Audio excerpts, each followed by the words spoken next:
নমস্কাৰ, মই ঋতুৰাজ। নেশ্যন ইনিৰ দৰ্শকসকলৰ বাবে এই মুহূৰ্তত লৈ আহিছোঁ এটা বিগ ব্ৰেকিং নিউজ।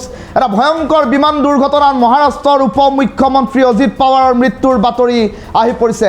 এখন নিৰ্বাচনী সভাত অংশগ্ৰহণ কৰিবৰ বাবে বিমানযোগে মুম্বাইৰ পৰা বাৰামতী অভিমুখে যাত্ৰা কৰি থকাৰ সময়ছোৱাতেই ভয়ংকৰ বিমান দুৰ্ঘটনা সংঘটিত হ'ল। বিমানখন লেণ্ডিং কৰাৰ সময়ছোৱাতেই ভয়ংকৰ ঘটনা সংঘটিত হ'ল। এনচিপিৰ জ্যেষ্ঠ নেতা তথা মহাৰাষ্ট্ৰৰ উপ মুখ্যমন্ত্ৰী এতিয়া অজিত পাৱাৰৰ মৃত্যুৰ বাতৰিয়ে স্বাভাৱিকতে এতিয়া দেখিবলৈ পোৱা গৈছে ৰাজনৈতিক মহলত এক প্ৰকাৰ শোকৰ ছাঁ পেলাইছে।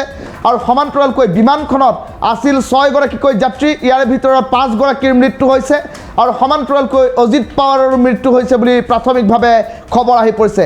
এই ডাঙৰ খবৰটো এই মুহূৰ্তত জনাই আছোঁ। এক্সক্লুচিভ কেতবোৰ দৃশ্যাংশ আহি পৰিব, সেই দৃশ্যাংশ এই মুহূৰ্তত আমি দেখুৱাই থাকিবলৈ চেষ্টা কৰিম।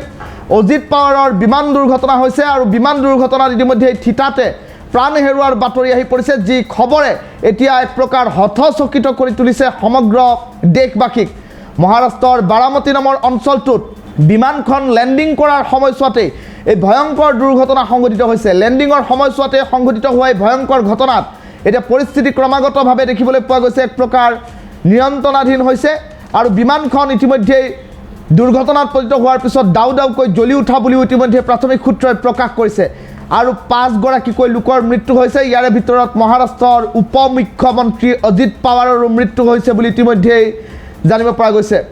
আৰু বিমানখন ইতিমধ্যে এখন চাৰ্টাৰ্ড বিমান আছিল বুলি জানিব পৰা গৈছে। আৰু এই ভয়ংকৰ ঘটনা সংঘটিত হোৱাৰ পাছতেই এতিয়া বিষয়টোক লৈ চৰ্চা আৰম্ভ হৈছে। পুৱা 8:45 এই ভয়ংকৰ দুৰ্ঘটনা সংঘটিত হৈছে।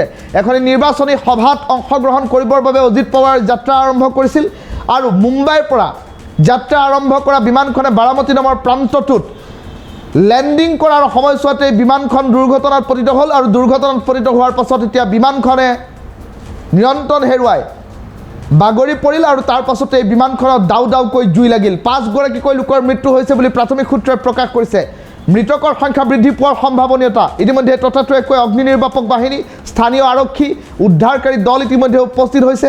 সমগ্ৰ বিষয়টোক লৈ সমগ্ৰ অঞ্চলজুৰি এক প্ৰকাৰ ৰেড এলাৰ্ট ঘোষণা কৰি দিয়া হৈছে আৰু বাৰামতী নামৰ অঞ্চলটোত সম্প্ৰতি এতিয়া উদ্ধাৰকাৰী দলে আৰম্ভ কৰিছে তৎপৰতা। কিন্তু অজিত পাৱাৰৰ মৃত্যুৰ বাতৰি এই মুহূৰ্তত আহি পৰিছে। দৃশ্যাংশ দেখুৱাই আছোঁ।